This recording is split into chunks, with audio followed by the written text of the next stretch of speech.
Hello दोस्तों, नमस्कार। आज का बहुत ही इम्पोर्टेंट टॉपिक है ईटीएफ। ईटीएफ क्या है, मैं इसको आपको सरल भाषा में समझाता हूँ जो कि आपको आगे बहुत काम आएगा। ईटीएफ में तीन पार्ट होते हैं: एक्सचेंज, ट्रेडेड, फंड। अब एक्सचेंज से आप समझते हैं कि एनएससी या बीएससी, मतलब नेशनल स्टॉक एक्सचेंज या बॉम्बे स्टॉक एक्सचेंज। ट्रेडेड मतलब जैसे कि उसके वर्ड से क्लियर है कि जिसमें कोई चीज़ ट्रेड हो रही है तो ट्रेडेड हो गया। फंड अपने आप में किस चीज़ को प्रतिबिंबित करता है? फंड प्रतिबिंबित करता है रुपये का लेन देन। अब इसको बिल्कुल साधारण सी परिभाषा बता रहा हूँ, इसमें बहुत टेक्निकल नहीं है। किसी एक्सचेंज में ट्रेड होता है, रुपयों का लेना देना, आवक जावक होती है। इनको जब कंबाइन कर दिया जाता है तो उसको कहते हैं ईटीएफ। करेक्ट। ईटीएफ का मतलब है किसी भी एक्सचेंज में फंड का लेना देना, खरीदी बिक्री से क्या बन गया? ईटीएफ। आगे चलते हैं, ईटीएफ कैसे बनता है। अब देखिए, यह एक बहुत ही इंपॉर्टेंट सब्जेक्ट है कि ईटीएफ कैसे बनता है। कोई भी चीज, आपके मन में यह प्रश्न आना स्वाभाविक है कि किसी भी चीज का निर्माण क्यों हुआ है और कैसे हुआ। तो मैं इस प्रश्न का उत्तर देता हूँ सबसे पहले कि ईटीएफ कैसे बनता है। देखिए, ईटीएफ जो है, ईटीएफ सिंगल अवधारणा नहीं है। ईटीएफ में ये इस वर्ड को आप ध्यान रखिए, ग्रुप या समूह। ईटीएफ कभी भी सिंगल नहीं होता है। ईटीएफ हमेशा किसी न किसी ग्रुप को या किसी न किसी समूह को रिप्रेजेंट करता है। वही ईटीएफ होता है और उसी आधार पर ही ईटीएफ का निर्माण हुआ है। करेक्ट। एक बार फिर से रिपीट करता हूँ, अच्छे से समझिएगा। अगर आप इन्वेस्टर हैं, आपके जीवन भर ये परिभाषाएं काम आएंगी और इन परिभाषाओं के आधार पर आप अपने इन्वेस्टमेंट को बहुत अच्छा बना सकते हैं।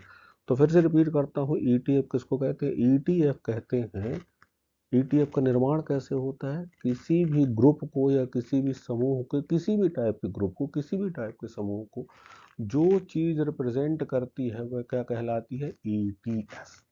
आगे चलते हैं। अब ईटीएफ बनाने का मकसद क्या है? देखिए, कॉमन इन्वेस्टर के मन में यह प्रश्न आना स्वाभाविक है कि वह यह सोचे कि भाई ईटीएफ की जरूरत क्या है जब हर तरह की कंपनियों का शेयर्स मार्केट में है। बहुत सारी कंपनियां, हजारों कंपनियां हैं जिनके शेयर्स मार्केट में लिस्टेड हैं, जिनका लेना देना, जिनकी खरीद फरोख्त, बिक्री, आवाक जावाक होती रहती है। तो फिर ईटीएफ बनाने की जरूरत क्या है? यह प्रश्न आना स्वाभाविक है। इसका मैं साधारण सा उत्तर देता हूँ। देखिए, ईटीएफ जो है, पहले मैंने आपको समझा दिया था इसी कारण कि ईटीएफ किसको रिप्रेजेंट करता है? ग्रुप को। तो ईटीएफ कोई इंडिविजुअल शेयर नहीं है, कोई सिंगल शेयर नहीं है। जो भी ईटीएफ होता है तो किसी न किसी ग्रुप को रिप्रेजेंट करेगा। इसी कारण जो हमारी सेबी है या हमारे भारत के जो आर्थिक विशेषज्ञ हैं, जो कि इन चीज़ों पर ध्यान देते हैं और जिनका कर्तव्य बनता है कि सामान्य जनता को अधिक से अधिक लाभ कैसे दिलाया जाए, उसके लिए वो निरंतर विचार विमर्श करते हैं। तो उस मंथन के बाद, जिसको अपन इंग्लिश में बोलते हैं ब्रेन स्टॉर्मिंग के बाद, यह कॉन्सेप्ट आया ईटीएफ का। तो ईटीएफ का कॉन्सेप्ट सामान्य जनता के लाभ के लिए आया कि भाई सामान्य जनता 50 कंपनी को तो एक साथ खरीद ही नहीं सकती। अब 50 कंपनी को आप खरीदने जाएंगे तो पता चले एक एक दो दो चार चार शेयर भी लेंगे तो उनकी कीमत होगी 40,000, 35,000, 30,000, कुछ भी हो गए, एक उदाहरण दे रहा हूँ। और लगभग कीमत इसी टाइप की आएगी। लेकिन जब आप उस ग्रुप के ईटीएफ को खरीदेंगे तो उसकी कीमत 250 रुपये आएगी या 300 रुपये आएगी। तो कितना सस्ता हुआ? आप 250-300 रुपये में आपने क्या खरीद लिया? 50 कंपनी के शेयर खरीद लिए, 50 कंपनी में इन्वेस्ट कर दिया। तो सबसे बड़ा कारण ईटीएफ को बनाने का जो सबसे बड़ा मकसद था वो यही था कि कम खर्चे में, ये जो कम खर्चा मैंने लिखा है ना, ये पहला पॉइंट है। ये एक्चुअली तीसरा लिखा है पर इसको आप पहला समझिए। कम खर्चे में मतलब कम से कम में आपको अधिक से अधिक शेयर्स मिल सके। अच्छा, अब इसमें एक और पॉइंट होता है पारदर्शिता। पारदर्शिता का मतलब है ट्रांसपेरेंसी। आप जो खरीद रहे हैं, जितने में बिक रहा है, खरीद रहा है, वो दिख रहा है आपको स्क्रीन पे कि ये रेट चल रहा है, बाइंग का ये रेट चल रहा है, सेल का। अब आपको सेल करना है तो सेल करिए, बाइंग करना है तो बाइंग करिए। उसके जो कॉन्सेप्ट्स होते हैं शेयर मार्केट, उनको आप फॉलो करिए। अब इसमें एक पॉइंट है रियल टाइम ट्रेड। मतलब रियल टाइम ट्रेड का मतलब है कि वो तो जो भी होगा सामने होगा। जैसे म्यूचुअल फंड में क्या होता है कि रियल टाइम ट्रेड नहीं होता, लेकिन ईटीएफ में क्या होता है, रियल टाइम ट्रेड होता है। आप जो खरीदेंगे, जिस समय खरीदेंगे, उस समय और वही रेट आपको मिलेगा। तो ईटीएफ बनाने का मुख्य मकसद है आम जनता को, आम इन्वेस्टर को ज़्यादा से ज़्यादा लाभ की स्थिति में लाना। आगे बढ़ते हैं।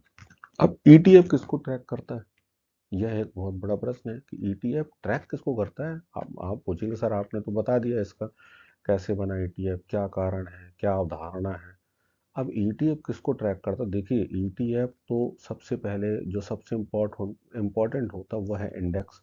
इंडेक्स को ट्रैक करता है पहला। अब हमारे यहाँ देखिए, जैसे निफ्टी 50 एक इंडेक्स है, सेंसेक्स एक इंडेक्स है, तो इनको ईटीएफ ट्रैक करता है। ट्रैक करता है का मतलब इनको फॉलो करता है। दूसरा, सेक्टर होते हैं, सेक्टर कई तरह के सेक्टर होते हैं।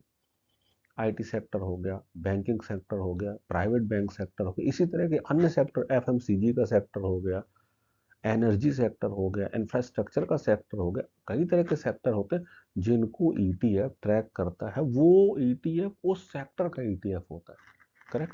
अच्छा, अब इसको ये कमोडिटी, कमोडिटी मतलब क्या, गोल्ड, सिल्वर, इनको भी ट्रैक करने वाले ईटीएफ बनाए गए हैं। करेक्ट। इसके अलावा भी बहुत सारी चीज़ों को ट्रैक करती है। मैंने साधारण भाषा में आपको समझाने के लिए 3 लिख दिए, इसके अलावा भी बहुत होते हैं जिनको कि ट्रैक किया जाता है ईटीएफ के द्वारा। आगे चलते हैं। अब देखिए, अब आपके मन में ये प्रश्न आएगा कि सर ईटीएफ कितने प्रकार के होते हैं, इनके कितने प्रकार होते हैं। देखिए इनके तो बहुत से प्रकार होते हैं। अगर बहुत से प्रकार लिखेंगे तो आप बहुत ज़्यादा कंफ्यूज हो जाएंगे।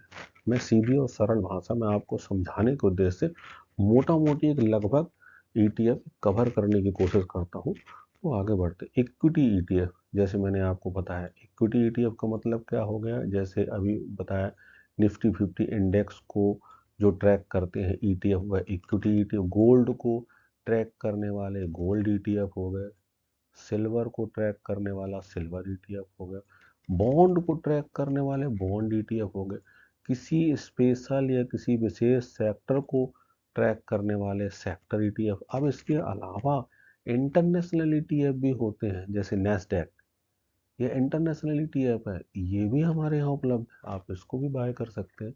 तो एक रफ आइडिया मैंने आपको दिया समझाने के उद्देश्य से, ताकि आपको यह समझ में आए कि ईटीएफ के कई प्रकार होते हैं। अब आगे मैं आपको एक सबसे इम्पोर्टेंट चीज़ बताता हूँ, आगे बढ़कर ईटीएफ में निवेश कैसे करें। ईटीएफ में निवेश करने का सिंपल तरीका है डीमैट अकाउंट। किसी अच्छे ब्रोकर के यहाँ आप डीमैट अकाउंट खोल लीजिए और उसमें आपको सारी चीज़ें मिल जाएंगी, उसके द्वारा आप ईटीएफ में निवेश कर सकते हैं। आगे बढ़ते हैं। अब देखिए, आपका सबसे बड़ा प्रश्न होगा कि सर ईटीएफ के फायदे क्या हैं। ये मैंने थोड़ा कठिन हिंदी लिख दी, पर इसको समझिए। विविधीकरण मतलब इसको बोलते हैं डाइवर्सिफिकेशन। डाइवर्सिफिकेशन का मतलब है कि जैसे मान के चलिए आप एक एक शेयर खरीदेंगे तो किसी एक कंपनी का खरीदेंगे, दो खरीदेंगे तो किसी दो कंपनी के खरीदेंगे, लेकिन इसमें तो क्या है कि ये पूरा का पूरा इंडेक्स आप खरीद लेंगे। विविधीकरण का मतलब है पूरा का पूरा इंडेक्स, इसमें इतना ज़्यादा डाइवर्सिफिकेशन है। उदाहरण के लिए अगर आप निफ्टी 50 के ईटीएफ को बाय करते हैं तो आपने निफ्टी 50 के पूरे 50 कंपनी के शेयर खरीद लिए आपने, तो इतना बड़ा डाइवर्सिफिकेशन तो और कहीं हो ही नहीं सकता। यही ईटीएफ का सबसे बड़ा फायदा। आगे बढ़ते हैं, लो बाइंग प्राइस, जैसे मैंने आपको पहले समझाया था। क्या समझाया था कि अगर आप 50 कंपनी के शेयर लेने जाएंगे तो हो सकता है आपको 30,000 40,000 का पड़े, लेकिन अगर आप ईटीएफ लेंगे, उसी 50 कंपनियों को ट्रैक करने वाला ईटीएफ लेंगे, तो आपको 250-300 में पड़ेगा। एक रफ आइडिया दे रहा हूँ। रेगुलर ट्रेड, इसमें जो होता है सामने होता है स्क्रीन में, एनएवी का कोई रोल ही नहीं इसमें। लो एक्सपेंसेस, कम से कम खर्चा लगता है, म्यूचुअल फंड से बहुत ही कम खर्चा लगता है। इतने सारे फायदे हैं ईटीएफ में। आगे बढ़ते हैं। अब देखिए, फायदे हैं तो नुकसान भी होंगे इसमें, इसीलिए मैंने इसको रेड कलर में लिखा हुआ है। इसमें जो सबसे बड़ा नुकसान है वह है लो वॉल्यूम। भाई आप किसी भी ईटीएफ को खरीदें तो सबसे पहले ये देख लें कि ऐसा तो नहीं कि उसको खरीदने वाले ही कम है, तो उसमें ना फंसे। लो लिक्विडिटी, ये भी देख लें कि भाई ऐसा तो नहीं है कि आप जिस ईटीएफ में निवेश करना चाहते हैं उसमें लिक्विडिटी नहीं है, पैसे की आवक जावक ही कम है।